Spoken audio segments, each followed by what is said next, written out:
रेखा अपनी बेटी सान्वी के साथ एक छोटे से मकान में रहा करती थी। उसके पति का हाल ही में एक्सीडेंट हो गया था, जिसकी वजह से उसकी मौत हो गई थी। रेखा का अकेले सान्वी को लेकर जीवन व्यतीत करना बहुत मुश्किल हो रहा था। एक दिन रेखा बीमार हो गई तो उसकी बेटी सान्वी ने बाहर जाकर काम करने का सोचा। मेरी माँ इतनी बीमार है और घर में खाने के लिए कुछ नहीं है, मैं ही काम की तलाश करती हूँ। सान्वी काम की तलाश करते करते एक होटल में काम करने लग जाती है, जहाँ पर उसे लोगों को खाना खिलाना होता है। एक दिन की बात है। ये खाना टेबल नंबर 21 पर पहुँचा क्या? ठीक है साहब, मैं अभी पहुँचा कर आती हूँ। सान्वी जैसे ही खाने की प्लेट उठाकर 21 नंबर पर पहुँचती है तो वो किसी चीज से टकरा कर गिर जाती है और उसके हाथ से प्लेट गिर जाती है, जिससे रघु को बहुत गुस्सा आता है। एक की नहीं चलती, एक पूरी खाने की प्लेट बिगाड़ कर रख दी। काम धाम तो तुझसे होता नहीं और काम बिगाड़ती है। इस तरह से तो काम नहीं चलेगा। एक काम कर, तू अब तक के सारे पैसे ले और अपना काम कहीं और दे।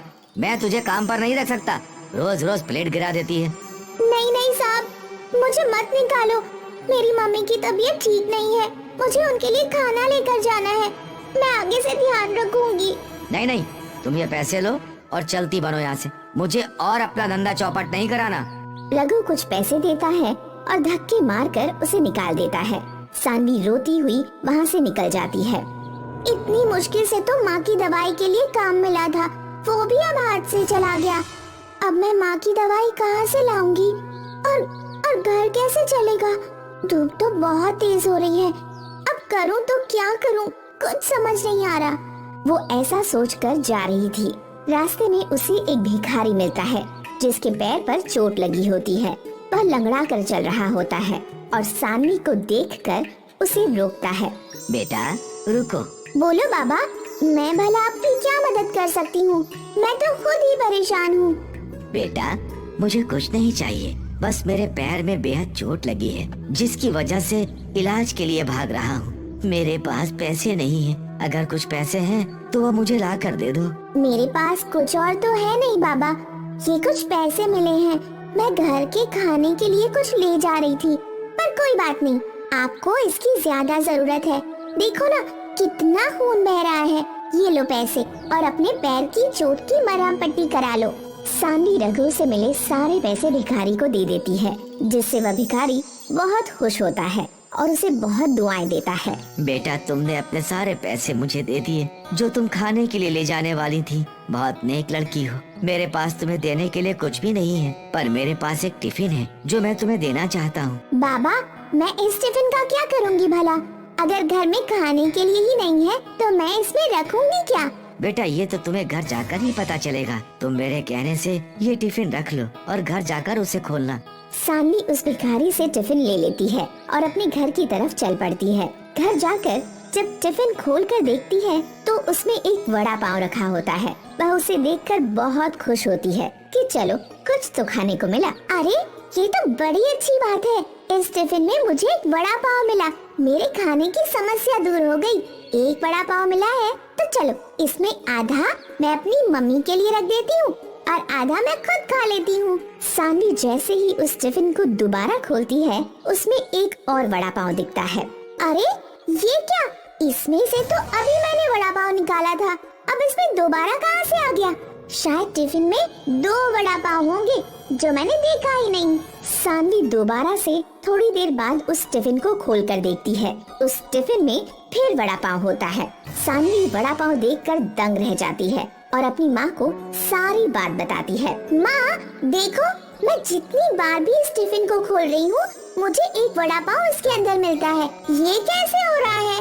अरे सच में सान्वी, ये वड़ा पाव तो जादुई लगता है, जिसको जितना खर्च करो ये उतना और बढ़ जाता है। सान्वी और रेखा बहुत खुश होते हैं और जी भर के वड़ा पाव खाते हैं।